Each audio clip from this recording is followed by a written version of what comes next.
सब देखने और सुनने वालों की खिदमत में मोहब्बत भरा सलाम। जो चिनाब नगर रबुआ में वाक़या पेश आया, एक या दो दिन पहले नाइन ब्रदर्स टीवी इंटरनेशनल पे बकायदा ये प्रोग्राम नशर किया गया था। ये सुनते हैं किस तरह वो धमकियां दे रहे हैं। दोबारा आपको उसकी आवाज़ सुनवाते हैं। ये साहब जेल से आए हैं और आते फिर धमकियां देनी शुरू कर दी। जी, परेशानी तो नहीं है ना? परेशानी महसूस हो रही है ना?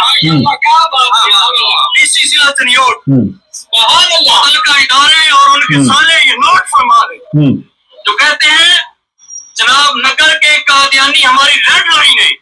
हम आपको और जनाब नगर के कादियानियों को जूते की नोट। अच्छा, ये मैंने अपनी जो प्रोग्राम है उसकी रिकॉर्डिंग आपको सुनाई है और बकायदा तौर पर धमकी दी जा रही है और इशारातन बताया गया कि हम जो चाहें वो कर सकते।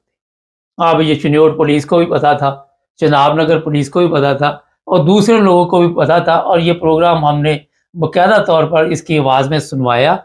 इसकी तस्वीरें जो है वो बाकायदा तौर पर हमने अपने बोर्ड पे भी लगाई कि ये बंदा जो चिनाब नगर रबुआ में लोग रह रहे उनको भी धमकी दे रहा है, पुलिस को भी धमकी दे रहा है और डीपीओ को भी वो गालियां निकाल रहा है। मगर यहाँ पे कोई किसी किस्म का एक्शन नहीं हुआ और वहाँ आपने देखा जो फिर उसके बाद रबुआ में हमला किया गया, जिसके नतीजे में कई लोग ज़ख्मी हुए और एक हमलावर जो है वो जान से भी गया। जो बात इसमें बताने वाली है कि लोग अगर इस तरह की बात सुनते हैं तो वो उसको सीरियस नहीं लेते। हमारी पुलिस हो, हमारे अदारे हो, आम पब्लिक भी सीरियस नहीं लेती। वो कहते जनाब कोई नहीं, ये बंदा अगर ये जेल में था, वो किसी जुर्म में, इसी में किसी मजहबी चक्कर में जेल में था और फिर वहाँ से रहा करवा लेते हैं और वहाँ कितना बड़ा भी इल्ज़ाम हो। लेकिन जो बात सोचने वाली है कि जब आपने इस तरह का प्रोग्राम देख लिया और फिर आप तक हमने फ़ोन कर करके तो नहीं लोगों को बताना कि जनाब ये हालात होने वाले। तो ये पुलिस का काम था या जो भी ज़िम्मेदार लोग थे वहाँ पे, उनका काम था कि इस पर तवज्जो देते ऐसे प्रोग्राम के ऊपर और वहाँ पे ऐसे बंदे जो हैं उनको अभी भी आप पकड़ के इनसे पूछगिछ कर सकते हैं। अभी भी आप इनसे पूछ सकते हैं जनाब इस कारनामे में आपका हाथ तो नहीं है। एक प्रोग्राम जो 4 दिन पहले जब ये हमला हुआ, मेरा हाल 1 दिन का फ़र्क पड़ा है। मैंने अभी जब ये चेक किया हमारा जो प्रोग्राम था तो 4 दिन पहले का हमला जो है वो 2 दिन पहले हुआ। तो मकसद ये है कि जब ये लोग धमकियां देते हैं और फिर उसने ये कहा कि आप कहते हैं हमारी रेड लाइन है और वहां से साफ नजर आ रहा था कि धमकी दे रहा है। तो इस बंदे की तस्वीर आज फिर हम ऊपर लगाएंगे। तो जो बात सोचने वाली है यहाँ पे कि जब भी कोई आप मीडिया पे प्रोग्राम देखें तो उसको इजी ना लिया करें। उसको कम से कम इतना सब जो भी हमारे पुलिस वाले हैं या जो भी ऑफिसर है या जो भी जिम्मेदार लोग हैं उनको चाहिए कि ऐसी चीज़ों को सीरियस लिया करें। ये लोग कुछ भी कर सकते हैं। ये मैं सिर्फ रबुआ की बात नहीं कर रहा, आम तौर पर भी आपने देखा पुलिस को धमकियां देते हैं और बाद में कई दफ़ा ऐसे काम हो जाते हैं जिसका पुलिस को भी अंदाज़ा नहीं होता और यहाँ पे सुस्ती होती है। अच्छा, यही बात अगर यूरोप में की होती तो यहाँ की पुलिस हरकत में आती, यहाँ के जो भी इदारे हैं वो इस पर कड़ी नज़र रखते, इस तरह के बंदों के ऊपर कोई ना कोई ऐसा सिस्टम चलाते कि ये कंट्रोल में नहीं। मगर क्योंकि पाकिस्तान है वहाँ पे हमें आदत पड़ चुकी है, हम आदी हो चुके हैं, हम किसी बात को सीरियस लेते नहीं, किसी प्रोग्राम को सीरियस नहीं लेते। ये हमारे प्रोग्राम है, बड़ी दुनिया देखती, पाकिस्तान में बड़ी दुनिया के मैसेज आते हैं, आप सोच नहीं सकते। जर्मनी से बड़े आते हैं, इंग्लैंड से बड़े आते हैं, हर जगह से मैसेज आते हैं। लेकिन जब भी कोई ऐसे का इशारा हम दें तो वहाँ से आपको समझना चाहिए कि कोई ना कोई गड़बड़ होने वाली है, कोई ना कोई ऐसे हालात होने वाले हैं। जिस तरह ये धमकियां दे, ये अकेला नहीं होगा धमकी देने वाला, इसको किसी ने कहा होगा फूलों के हार पहनाए जाए, जेल से आए हमारे वहां पे फूलों के हार पहनाए जाते, ये क्योंकि उसकी हौसला अफजाई होती है, उसको कहते हैं जनाब। और वो वाकई इसमें क्योंकि जहालत है ना, वो कहता अच्छा इतनी इज्जत मुझे बाहर आके मिली और मैं तो इससे बड़ा कोई काम डालूंगा, बड़ा कारनामा अंजाम दूंगा। मैं ये नहीं कहता इसने दिया हो, मगर ये कोई ना कोई काम डालेगा اگر نہیں بھی ابھی تک کوئی کام ڈالا ہوا تو کچھ نہ کچھ کرے گا. یہ ضروری نہیں ہوتا، مگر یہ ہوتا ہے کہ سمجھدار کے لیے اشارہ کافی ہوتا ہے. اور یہ تو آپ کو بھی پتا ہے کہ اسلامی تعلیم بھی ہے کہ اپنی حفاظت کرنی پڑتی ہے ہر انسان کو ہر جگہ پہ. تو یہ اس طرح کے جو لوگ ہیں، جب تک پولیس انہیں کنٹرول نہیں کرے گی اور جب یہ جیل سے باہر آئیں گے، یہ لوگوں کے لیے اور مصیبت اور مشکلات پیدا کریں گے، اور پرابلم کریں گے، اور مسائل پیدا کریں گے. اس کے بعد اب وہ پروگرام آپ کو دکھاتے ہیں جو ہم نے 2 دن پہلے نشر کیا تھا، تاکہ اس سے آپ اندازہ لگا سکیں کہ پولیس کو کس طرح اس نے دھمکیاں دی تھی اور میں نے اس پہ کیا کہا تھا. چلیں دیکھتے ہیں وہ والا پروگرام. جڑے ہمارے ساتھ، ہمارے چینل کو بھی سبسکرائب کر لیں. سب دیکھنے اور سننے والوں کی خدمت میں محبت برا سلام. ناظرین، پاکستان میں اگر کوئی جیل میں چلا جائے تو ہونا تو یہ چاہیے کہ اس کی تربیت ہونی چاہیے، اسے کوئی عقل سمجھ شعور آنا چاہیے. مگر ہمارے وہاں پہ سمجھ سے باہر ہے کہ لوگ جیل میں جانے کے بعد اور باہر آ کر بھی اپنے آپ کو اس قابل نہیں بناتے کہ دوبارہ وہ جیل میں نہ جائیں. یہ سنتے ہیں ذرا اس کی بات. جی دینا چاہتا ہوں، پریشانی تو نہیں ہے نا؟ تو پریشانی محسوس ہو رہی ہے نا؟ کیا بات، ڈی سی ضلع چنیوٹ، متعلقہ ادارے اور ان کے سالے یہ نوٹ فرما لیں جو کہتے ہیں جناب نگر کے قادیانی ہماری ریڈ لائن ہے، ہم آپ کو اور جناب نگر کے قادیانیوں کو جوتے کی نوٹ. اچھا، یہ جہالت کا معیار ہے. ان کی دونوں کی تصویریں میں لگا دوں گا اوپر بورڈ پہ. اچھا، ہوا یہ ہے کہ یہ لوگ جیل میں تھے اور جیل سے یہ آئے ہیں باہر، اور پھر جو لوگ ان کا استقبال کرنے گئے ہیں وہاں پہ اس طرح کے الفاظ استعمال کیے جا رہے ہیں، اور ڈی پی او کو اور پولیس کے دوسرے افیسر جو ہیں چنیوٹ کے، ان کو دھمکی دی جا رہی. جو لوگ کہتے ہیں جی جو چناب نگر ہوا ہے وہ ریڈ لائن ہے. پہلی چیز تو ان عقل کے اندوں سے بندہ پوچھے کہ پورا پاکستان جو ہے وہاں پہ اگر پولیس صحیح تحفظ دے تو نہ کسی کا کوئی مذہبی نقصان ہو، نہ کسی کا جانی نقصان ہو، نہ کسی کی ساتھ زیادتی ہو، نہ ظلم ہو. مگر ایسا نہیں ہے. یہ جو واقعات پاکستان میں پچھلے کئی عرصے سے چل رہے ہیں اور دن بدن میں ان میں اضافہ بھی ہوتا جا رہا ہے.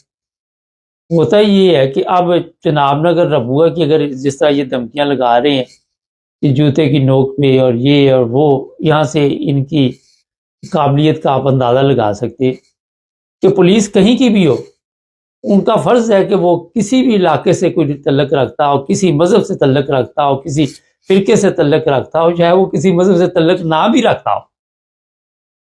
یہ بھی بات سن لیں میری، پولیس کا فرض ہے کہ ان کو تحفظ دینا.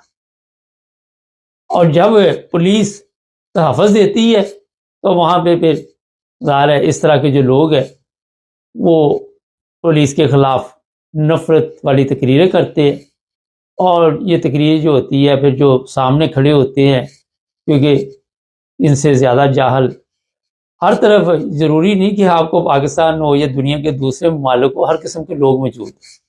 آج اچھے لوگوں کی نسل بھی چل رہی ہے، ابو جہل کی بھی نسل چل رہی ہے. اب یہ آپ نے بات چیت سے اندازہ لگانا ہے، جو بھی کوئی بات چیت کرتا ہے کہ یہ کس نسل سے بندہ تعلق رکھتا ہے.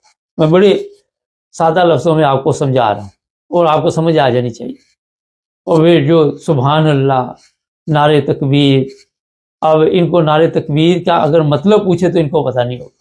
ان کو عاشق رسول کا مطلب پوچھے ان کو علم نہیں ہوگا. ان کو نبی پاک صلی اللہ علیہ وسلم کی تعلیمات کے متعلق پوچھے کسی کو علم نہیں ہوگا. جیل میں جانا یہ سمجھتے جی ہمارے لیے فخر ہے، جیل میں سے باہر آنا یہ جی وہ پوچھ رہا جی مجھے کچھ ہوا.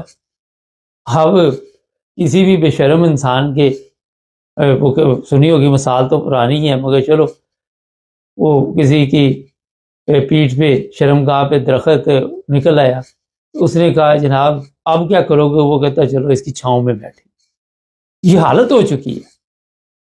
اور پھر پولیس کو، ڈی پی او کو، جو بھی وہاں کے سرکاری افیسر ہے اس علاقے کے، ان کو دھمکیاں دی جاتی. اس لیے یہاں پہ نہیں، سیالکوٹ میں بھی آج کل وکلا جیسے لوگ جنہوں نے صبح سے شام تک صرف حرام کے کیس بنانے، حرام کی روٹی کے اوپر ان کی نظر ہوتی. سب کی نہیں، اکا دکا کو ٹھیک ہے، ایک آدھا مل جائے گا، مگر وہ بھی بڑی مشکل سے آپ کو ملے گا.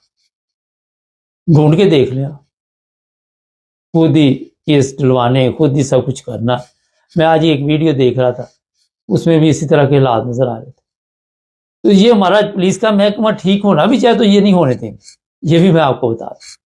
اب چناب نگر پاکستان کا حصہ ہے، اور یہ لوگ جو چاہیں وہ جہاں جائیں، جو کہیں وہ وہاں جا کے کریں، یا چنیوٹ میں کریں یا جہاں بھی کریں. تو پولیس نے تو حرکت میں آنا ہے، اور جب پولیس حرکت میں آتی ہے اور ان کو منع کرتی ہے، ان کو سمجھاتی ہے کہ یہ راستہ ٹھیک ہے. اور یہ سب ان پڑھ ہے. کئی ایسے ہوں گے جنہیں دور سے سکول دیکھ کر بخار چڑھ جاتا ہو، اس طرح کے.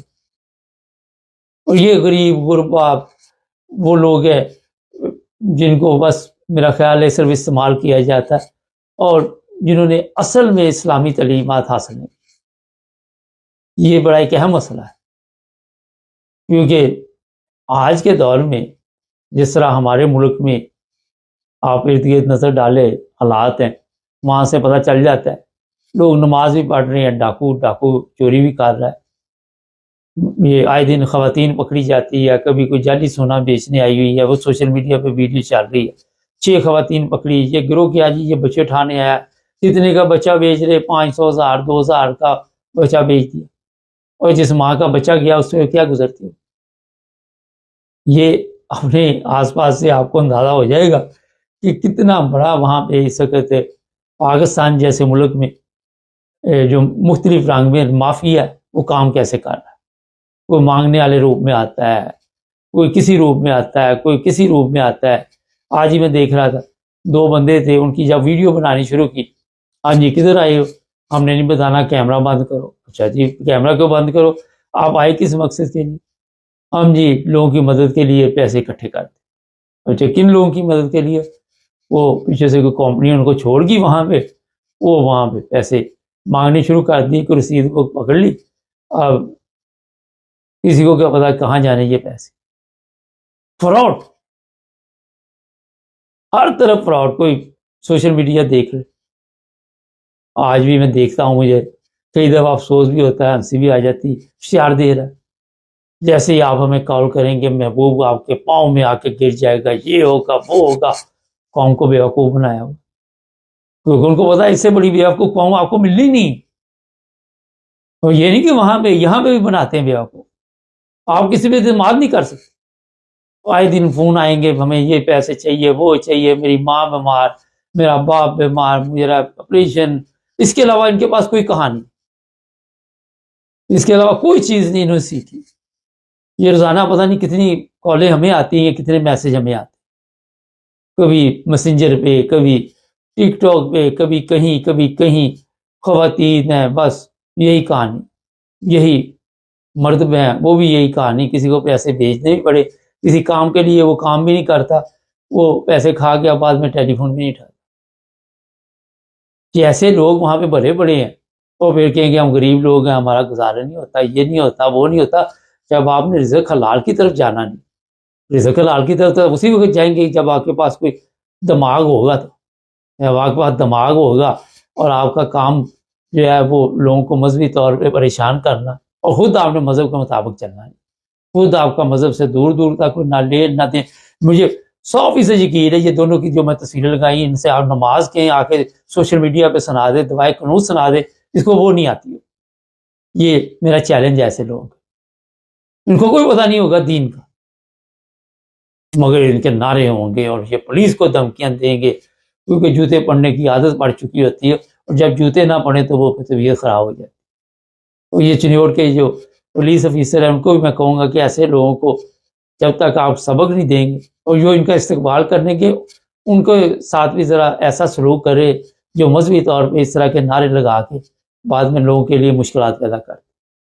ان کو اگر آپ موقع دیں گے تو یہ آپ کو موقع نہیں دیں گے، یہ میں بتا دوں آپ کو. یہ بڑی ایک ضروری بات ہے، آپ کو میں نے بتا دی. آپ ان کے رگڑے میں کبھی آئیں گے، آپ کو کبھی نہیں چھوڑے. اگر آپ ایمانداری کے ساتھ سب پاکستانیوں کو تحفظ دیں تو میرا خیال ہے کہ پاکستان ایک زبردست ملک بن سکتا ہے. بنیادی چیز جو پاکستان کی جہاں خرابی ہے وہ ہمارا پولیس کا محکمہ ہے۔ میں آج ہی دیکھ رہا تھا ایک پولیس والا، وہ کیا کسی کو پوچھ رہا تھا اس کے اوپر کون سا کیس بنانا، کیونکہ پرندے چھوڑے ہوتے ہیں، وہ کہتا فلان ڈال دو، پارٹی کیسی ہے، وہ کہتا ہے اس کے پاس پیسے، ہاں تو وہ والا ڈالو جو پیسے یہ بھر سکے اور ہمارا بھی سسٹم چلتا جائے۔ اس طرح کے حالات پیدا ہوئے ہیں۔ تو ہمارے پولیس والے جو ہیں اکا دکا کوئی اچھے لوگ بھی ہوں گے، وہ جہاں پہ اچھے لوگ ہوتے ہیں وہاں پہ یہ برے لوگ ان کو جینے نہیں دیتے، ان کے لیے مشکلات پیدا کر دیتے، ان کے لیے اور مسائل پیدا کر دیتے۔ تو یہ جو لوگ آج جیل سے باہر آ کے پھر ابھی بھی ان کو یہ سمجھ نہیں آئی، اور ان کو جو بھڑکاتے ہیں، جو علماء بھڑکاتے ہیں، وہ کتنے مولوی کتنے اندر جاتے ہیں۔ یہ سیالکوٹ کا واقعہ ہوا، 150-200 بندہ پکڑا گیا، کتنے مولوی پکڑے گئے، سب تتر بتر ہو گئے، دائیں بائیں بھاگ گئے۔ وہ اتنے شیر کے بچے تھے وہاں کھڑے ہونا تھا نا باپ، جب لوگوں کے گھروں کو آگ لگوا رہے تھے، لوگوں کا نقصان کر رہے تھے اس وقت، تو ایک سوال ہے سادہ سا۔ اس کے بعد یہ علاقہ بدل کے سیالکوٹ میں بیٹھ کے، کبھی کسی جگہ بیٹھ کے، کبھی کسی جگہ بیٹھ کے انتشار کی تقریریں کرتے ہیں۔ آپ یہ حالت جو بن چکی ہے پاکستان میں وہ آپ سب کے سامنے، اور ضمانت پہ کسی کو چھوڑ دیا جائے، غلطی ہو جائے، ہوتا ہی ہے کہ اس کو سبق حاصل ہو، نہیں سیکھنا ہی نہیں، برباد ہو جانا، سیکھنا ہی، عقل سے کام نہیں لینا۔ یہ جناب حالات ہو چکے اس ملک، جس ملک میں آج آپ یہ سوچ رہے ہیں کہ نہ کوئی قوانین ہے، نہ کوئی تحفظ ہے، کسی کو پتہ نہیں میرے ساتھ اگلے منٹ میں کیا ہو جائے۔ مطلب چنیوڑ کی پولیس کو چاہیے کہ ذرا جو ان کی تصویریں لگی ہیں ان کا ذرا پتہ تو کرے، ان کی ویڈیو بھی اس وقت سوشل میڈیا پہ چل رہی ہے، لمبیاں دھمکیاں دے رہے۔ چینل کو سبسکرائب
सब देखने और सुनने वालों की खिदमत में मोहब्बत भरा सलाम।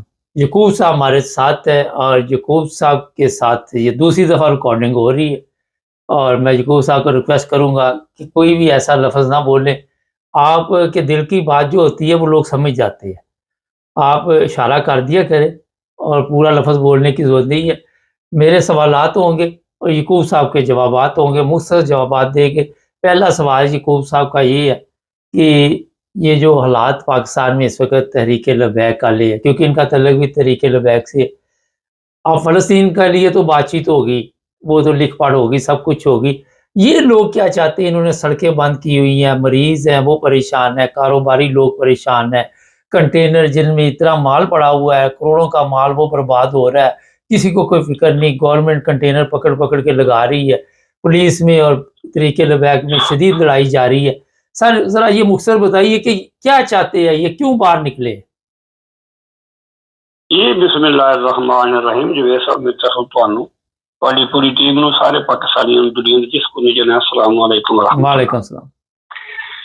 ਅਰਵੇ ਜਵੇਦ ਸਾਹਿਬ ਜਿਹੜਾ ਬੱਚਾ 5ਵੀਂ ਜਮਾਤ ਵੀ ਪੜ੍ਹਦਾ ਨਾ ਇਸ ਵੇਲੇ ਪ੍ਰਾਇਮਰੀ ਚ ਪੜ੍ਹਦਾ ਉਹਨੂੰ ਵੀ ਪਤਾ ਹੈ ਜਿਹੜਾ ਸਾਹ ਰਿਜ਼ਵੀ ਹੈ ਇਹ ਹੋਇਆ ਫਜ਼ਲੂ ਹੋਇਆ MQM ਵਾਲੇ ਹੋ ਗਏ ਜਮਾਤ ਇਸਲਾਮੀਆ ਵਾਲੇ ਹੋ ਗਏ ਵਲੀ ਖਾਨ ਦਾ ਪੋਤਰਾ ਹੋ ਗਿਆ ਉਹ ਜੋ ਬਫਲੂ ਹੈ ਜਿਹੜਾ ਇਹ ਸਾਰੇ ਇੱਕ ਨੇ ਇੱਕ ਘਰ ਦੇ ਭਾਂਡੇ ਨੇ ਇੱਕ ਟਕਣੀ ਪਾਣੀ ਪੀਂਦੇ ਨੇ ਉਹ ਇੱਕ ਨੂੰ ਸਵਾਲ ਕਰਦੇ ਨੇ ਫਿਰ ਦੂਜੇ ਨੂੰ ਕਰਦੇ ਨੇ ਤੀਜੇ ਨੂੰ ਕਰਦੇ ਨੇ ਜਿੱਥੇ ਗੱਲ ਮੁੱਕਦੀ ਹੈ ਹੁਣ ਉਹ ਐਸੇ ਵੇਲੇ ਉਹ ਫਸ ਗਏ ਨੇ ਫਸ ਇੰਝ ਗਏ ਨੇ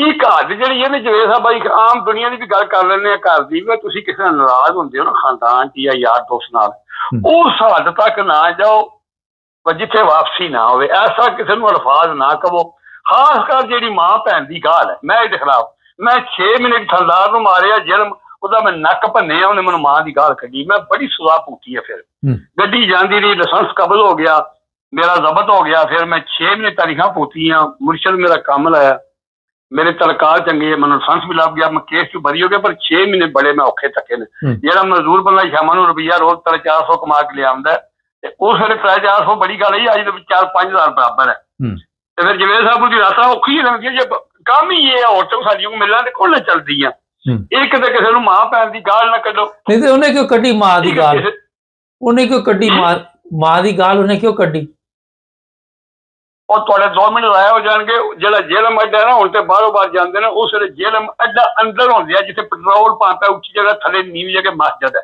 ਅੱਛਾ ਇਹ ਜਿਹੜੇ ਡਰਾਈਵਰ ਭਰਾ ਨੇ ਮੇਰੇ ਜਾਂ ਜਿੰਨੇ ਕੀ ਹੁਣ ਅੱਜ ਕੱਲ੍ਹ ਤਾਂ ਨੂੰ ਸਭ ਨੂੰ ਪਤਾ ਹੈ ਇਹ ਜੇਲਮ ਅੱਡਾ ਅੰਦਰ ਹੁੰਦੇ ਆ ਅਸੀਂ ਬਾਹਰੋਂ ਮੁੜ ਕੇ ਨਾ ਜਿਹਨੂੰ ਜੇਲਮ ਮੋੜ ਆਖਦੇ ਨੇ ਅੰਦਰ ਆਉਂਦੇ ਅੰਦਰ ਆ ਕੇ ਜਿਹੜੀ ਗੱਡੀ ਲੱਗੀ ਹੈ ਭਾਵੇਂ ਉਹ ਚਕਵਾਲ ਦੀ ਲੱਗੀ ਹੈ ਭਾਵੇਂ ਉਹ ਕੁਹਾੜ ਦੀ ਲੱਗੀ ਹੈ ਭਾਵੇਂ ਉਹ ਸ਼ਾਵਲ ਦੀ ਲੱਗੀ ਹੈ ਭਾਵੇਂ ਪਿੰਡੀ ਦੀ ਜਿਹੜੀ ਪਿਛਲੀ ਗੱਡੀ ਆ ਉਹਨੇ ਅਗਲੀ ਟੁਰ ਪੈਣਾ ਇਹ ਕਾਨੂੰਨ ਆਇਆ ਅੱਛਾ ਉਹ ਜਿਹੜੀ ਗੱਡੀ ਚਕਵਾਲ ਦੀ ਲੱਗੀ ਉਹ ਸ਼ੀਆ ਥਰਦਾਰ ਹੈ ਮੈਨੂੰ ਹਰਾਮੀ ਦਾ ਇਹ ਵੀ ਨਾ ਯਾਦ ਹੋ ਨਾ ਆ ਰਾਹ ਤਰੀ ਸ਼ਾਹ ਪਤਾ ਨਹੀਂ ਜੀ ਹੁੰਦਾ ਮਰ ਗਿਆ ਜੇ ਬੁੱਢਾ ਜੇ ਸੁਣਦਾ ਮੇਰੀ ਗੱਲ ਪਿਆ ਤੇ ਲਾਂਟੀਆ ਤੇ ਮੈਂ ਲਾਂਟ ਪੈਣਾ ਤੇਰੀ ਪੂਰੀ ਉਹ ਮੈਂ ਤਾਂ ਸਿਰਫ ਪੁੱਛਿਆ ਤੇ ਗੱਲ ਕਿਉਂ ਕੱਢੀ ਤੁਸੀਂ ਲੰਮੇ ਗਾਲ ਨਹੀਂ ਨਾ ਕੱਢੀ ਮੈਂ ਲਾਂਟ ਭੇਜੀ ਉਸ ਲਾਂਟ ਤੇਰੀ ਨੇ ਗਾਲ ਕੱਢਣਾ ਇਹ ਤੇ ਕੁਰਾਨ ਪਾਕ ਵੀ ਲਿਖਿਆ ਅੱਛਾ ਨਹੀਂ ਫੇਰ ਕੀ ਹੋਇਆ ਉਹ ਜਨਾਬ ਨਾ ਜਿਸ ਵੇਲੇ ਮੈਂ ਆਇਆ ਤੇ ਉਹ ਗੱਡੀ ਨਾਲ ਗਪਸ਼ਾ ਮਾਰਦਾ ਪਿਆ ਉਹ ਸ਼ਹਿਰ ਦੀ ਉਹ ਵੀ ਚਕਵਾਲ ਦਾ ਗੱਡੀ ਵੀ ਡਰਾਈਵਰ ਵੀ ਚਕਵਾਲ ਦਾ ਗੱਡੀ ਸੀ ਉਹਨੂੰ ਕਦੇ ਕੋਈ ਨਾ ਮੈਨੂੰ ਆਦਾ ਤੂੰ ਨਿਕਲ ਸੋ ਤੂੰ ਨਿਕਲ ਕਿਉਂਕਿ ਇੱਕ ਖਵਾਣੀ ਦੀ ਰੋਡ ਬਲਾਕ ਨੂੰ ਸ਼ਹਿਰ ਮੈਂ ਕਿਹਾ ਬਈ ਉਹ ਪਹਿਲਾਂ ਖਲੋਤੇ ਆ ਮੈਂ ਬਾਅਦ ਵਿੱਚ ਆਇਆ ਉਹਨੂੰ ਕੱਢ ਮੈਨੂੰ ਕੀ ਕਰਨਾ ਮੈਨੂੰ ਆਦਾ ਤੂੰ ਬੋਲਿਆ ਕਿੰਜ ਯਕਦਮ ਮੈਨੂੰ ਮਾਂ ਦੀ ਗਾਲ ਕੱਢੀ ਮੈਂ ਆਇਆ ਫਿਰ ਉੱਚੀ ਥਾਂ ਤੇ ਬੈਠੇ ਉਹ ਥੱਲੇ ਖਲੋਤਿਆ ਮੇਰੇ ਕੋਲ ਉਹ ਕੁਆਟੀ ਚ ਬੜੀ ਸੁੱਕੀ ਹੋਈ ਮੈਂ ਉਹਨੂੰ ਠੁੱਡਾ ਮਾਰਿਆ ਉਹਦੇ ਨੱਕ ਤੇ ਲੱਗਾ ਹਰਾਮੀ ਦੇ ਬਹੁਤਾ ਲੱਗ ਬੈਠਾ ਜ਼ੋਰ ਦਾ ਉਹ ਨੱਕੇ ਚ ਖੂਨ ਵਗਣ ਲੱਗ ਪਿਆ ਫਿਰ ਕੋਈ ਲੰਮੀ ਕਹਾਣੀ ਹੈ ਫਿਰ ਜੋ ਕੁਝ ਉਹ ਹੈ ਉਹਨੂੰ ਮੈਨੂੰ ਥਾਣੇ ਲੈ ਗਏ ਗੱਡੀ ਉੱਥੇ ਹੀ ਸਾਰੀਆਂ ਸਵਾਰੀਆਂ ਲਾਹ ਖੜੀਆਂ ਗੱਡੀ ਥਾਣੇ ਨਾਲ ਬੰਦ ਕਰਾ ਛੱਡੀ ਜੋ ਕੋਈ ਉਹਨਾਂ ਰਾਤੀ ਉਹਨਾਂ ਮੇਰੇ ਨਾਲ ਕੀਤਾ ਅੱਗੋਂ ਜੱਜ ਚੰਗਾ ਆ ਉਹ ਮੰਗਦੇ ਆ ਉਹ ਜਿਹੜਾ ਨਾ ਉਹ ਜਿਹੜਾ ਪੁਲਿਸ ਵਾਲੇ ਲਿਆਂਦੇ ਰਿਮਾਂਡ ਬੰਦੇ ਨੂੰ ਮਾਰਨ ਵਾਸਤੇ ਉਹ ਜੱਜ ਨਸਲੀ ਹੈ ਉਹਨੇ ਕਿਹਾ ਬਈ ਡਰਾਈਵਰ ਹੈ ਕੋਈ ਡਾਕੂ ਨਹੀਂ ਰਿਮਾਂਡ ਤੈਨੂੰ ਕਰਦਾ ਸਹੀ ਹੈ ਮੈਨੂੰ ਉਹਨੇ ਪੁੱਛਿਆ ਮੈਂ ਕਿਹਾ ਜੀ ਇਹ ਗੱਲ ਨੇ ਮੈਨੂੰ ਮਾਂ ਦੀ ਗਾਲ ਕੱਢੀ ਹੈ ਮੇਰੇ ਕੋਲ ਕੰਟਰੋਲ ਨਹੀਂ ਮੈਨੂੰ 6 ਸੋਟੀਆਂ ਵੀ ਮਾਰ ਲੈਂਦਾ ਨਾ ਤੇ ਮੈਂ ਨਹੀਂ ਬੋਲਦੇ ਆ ਕੋਈ ਗੱਲ ਨਹੀਂ ਬਾਂਹ ਤੇ ਮਾਰ ਲੈਂਦਾ ਥੱਲੇ ਲੱਤ ਥੱਲੇ ਹੁੰਦੀ ਹੈ ਮਾਰ ਮੈਨੂੰ ਮਾਂ ਦੀ ਗੱਲ ਮੇਰੀ ਮਾਂ ਸ਼ਾਦੀ ਦੀ ਮਾਂ ਹੋਦੀ ਮੇਰੀ ਮਾਂ 5 ਵਕਤ ਦੀ ਨਮਾਜ਼ ਪੜ੍ਹਦੀ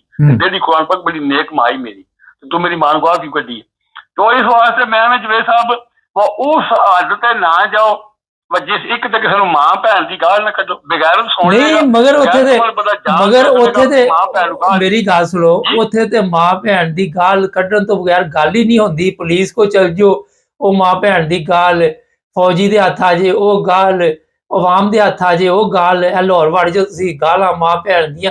ਇਹ ਤੇ ਇਹਦਾ ਮਤਲਬ ਰੋਜ਼ ਉੱਥੇ ਫਿਰ ਤੇ ਲੋਕਾਂ ਦੇ ਨੱਕ ਫਟੇ, ਸਹੀ ਫਟਣ ਦੇ ਨੇ।